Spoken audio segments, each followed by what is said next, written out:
Hello and what's up everybody? My name is Dr. Bryan Brozy. I'm a doctor of physical therapy, personal trainer, and co-host of the Well Man's podcast.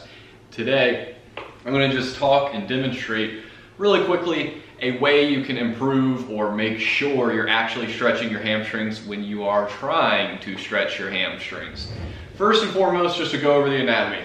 Our hamstrings attach below the knee, and depending on which muscle we're talking about, either side essentially, but we need to know they attach below the knee. So if we're going to stretch our hamstrings, we need a straight knee. Another thing we need to know is with stretching our hamstrings come and attach to our ischial tuberosity. This is also known or called your sit bone. You can feel it by really grabbing up under the folds of your buttocks and feel that bony prominence. That bony prominence is your ischial tuberosity. The hamstrings are going from where we talked about in the knee up and attaching to that ischial tube right under your gluteal fold, kind of the fold of your bottom.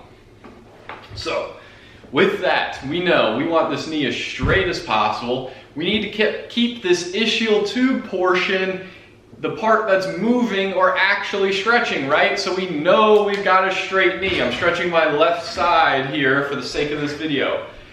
We know I've got a straight knee. From here, what I need to make sure I do is stay nice and neutral postured and hinge at the hips as opposed to forward fold and bend through my lower back. Because what's happening is I'm getting that mobility from my lumbar spine and not actually hinging and feeling that stretch more in the proximal portion of that attachment near my ischial tuberosity. Another thing we know we can use, and I've done a video about reciprocal inhibition, we can use the power of reciprocal inhibition to increase the stretch of our hamstrings.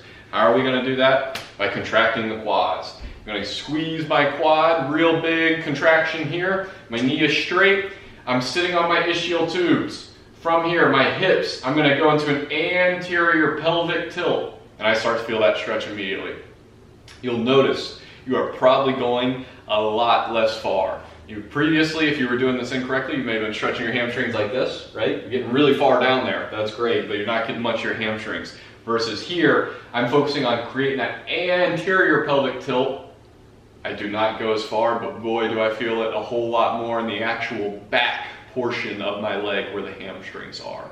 Keeping that big quad contraction. We can also use contract-relax techniques.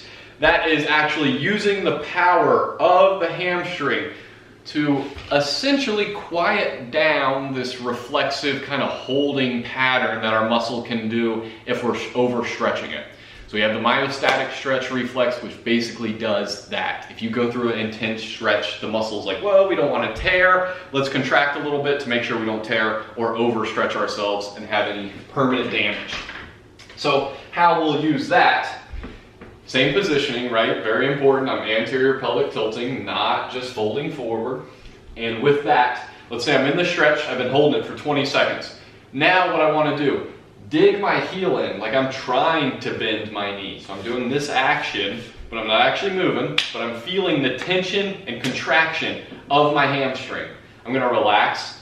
That's going to allow me to forwardly hinge into that anterior pelvic tilt even more so. So it's going to help quiet that myostatic stretch reflex. So hamstring stretching, we know it attaches to our ischial tube. Thus, we want to hinge, not forward fold. It does attach below the knee. We need a straight knee. We can use reciprocal inhibition, which means two muscles or a muscle impacting a joint. The other muscle, again, the biceps example, if I'm contracting my biceps, my triceps has to relax so I can actually contract and get to my shoulder here with this right hand. We can use that by squeezing our quad to stimulate or help get a deeper relaxation of the hamstring. Similarly, we can use contract relax, digging our heel into the floor and contracting our hamstrings to quiet the myostatic stretch reflex and get deeper into the stretch as well. Hope this helps. Hope this makes for more efficient hamstring stretching.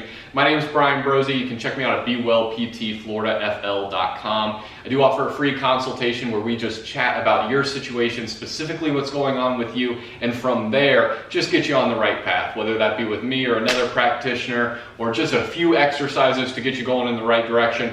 Don't hesitate to reach out, and I'll talk to you soon. Until then, be well.